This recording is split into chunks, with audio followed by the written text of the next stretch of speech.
ઉત્તરાયણ પોલીસે તેરા તુજકો અર્પણ કાર્યક્રમ હેઠળ ગુમ થયેલા કે ચોરી થયેલા મોબાઈલ ફોન શોધી અને સોનાની ચેઇન તથા મોપેડ શોધી મૂળ માલિકોને પરત કરી હતી.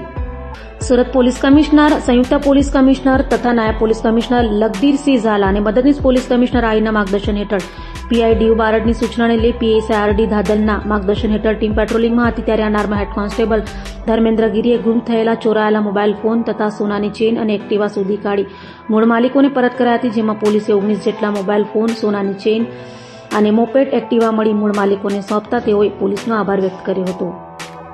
રાજ્યના માનનીય નાયબ મુખ્યમંત્રી શ્રી દ્વારા પ્રજાભૂમિમુખ વહીવટ આપવાની દિશામાં થયેલ સૂચનો અનુસંધાને સુરત શહેર પોલીસ કમિશનર શ્રી અનુપમસિંહ ગેહલોત સરના માર્ગદર્શન હેઠળ આજરોજ ઝોન 5 વિસ્તારના અમરોલી તેમજ ઉત્તરાયણ પોલીસ સ્ટેશનના તેરા તુજકો અર્પણ કાર્યક્રમનું આયોજન કરવામાં આવેલું.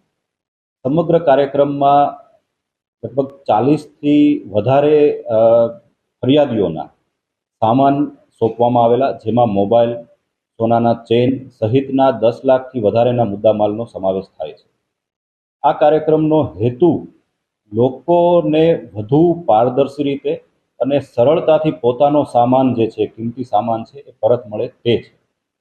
ભૂતકાળમાં જે હાડમારી સહન કરવી પડતી તે ન કરવી પડે, તેમજ આજની તારીખે પણ લોકો જે સાચા છે અને સીધા અને સરળ છે તે પોલીસ સ્ટેશને આવતા સંકોચ અનુભવે છે. આવા કાર્યક્રમોના માધ્યમથી લોકોને એ સંદેશ આપવા માંગીએ છીએ કે પોલીસ તરફથી પોઝિટિવ કામગીરી કરવામાં આવે છે. આપના પ્રશ્નો પોલીસ સુધી પહોંચશે તો ઉકેલવાની દિશામાં પોલીસ કટિબદ્ધ છે અને તત્પર રીતે કામગીરી કરશે, જેથી લોકો પોતાના પ્રશ્નો, પોતાના ચોરાયેલી વસ્તુઓ, મોબાઈલ ખાસ કરીને આ પ્રકારની વસ્તુઓ પોલીસ સુધી પહોંચાડે અને જે પહોંચાડવામાં આવશે તો કામગીરી કરવામાં આવશે. એ સંદેશ જે છે એ આ કાર્યક્રમ દ્વારા આપવામાં આવે છે.